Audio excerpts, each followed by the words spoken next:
नमस्कार मित्रांनो, हे बघा, हे आहे डाबर आणि हे आहे पतंजली.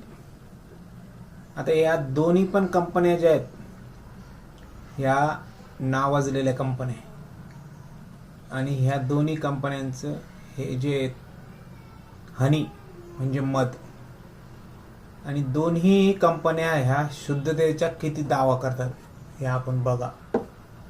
आता हे जवळपास संपल्यामध्ये जमा आहे, ही पण जवळपास संपल्यामध्ये जमा आहे.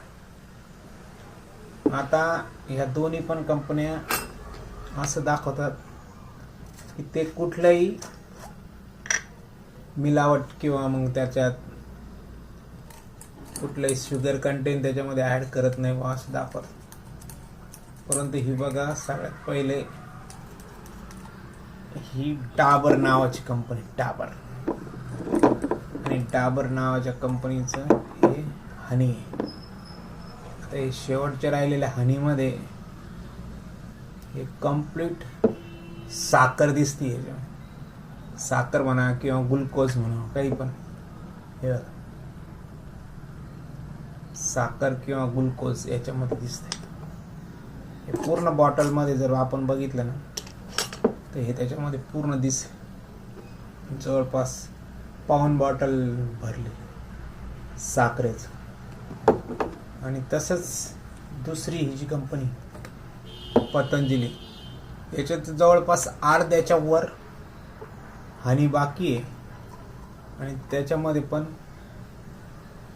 मॅक्झिमम अर्ध्याच्या वर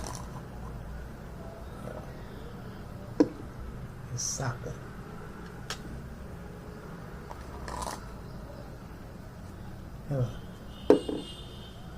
याच्यामध्ये साखर दिसते.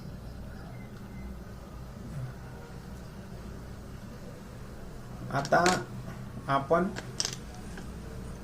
या दोन्ही कंपन्यांवर विश्वास ठेवून आपल्या लहान मुलांना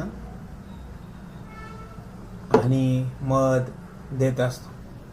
बरेचसे लोक नवजात बालकांना, 1 वर्षाच्या मुलांना बोलता यावं म्हणून या विश्वासाने हे हानी घेतात.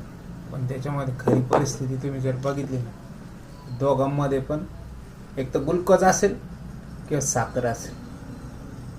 आता तुम्हाला कोणतं वापरायचं, काय वापरायचं ते मला माहीत नाही, पण आपल्या मुलांना द्यायचं असेल तर आपले जे आदिवासी बांधव आहेत ते जंगलामधून जे मध गोळा करतात तोच मध मुलांना द्यावा.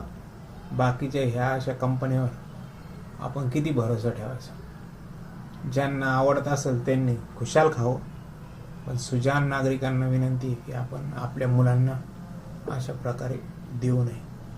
धन्यवाद.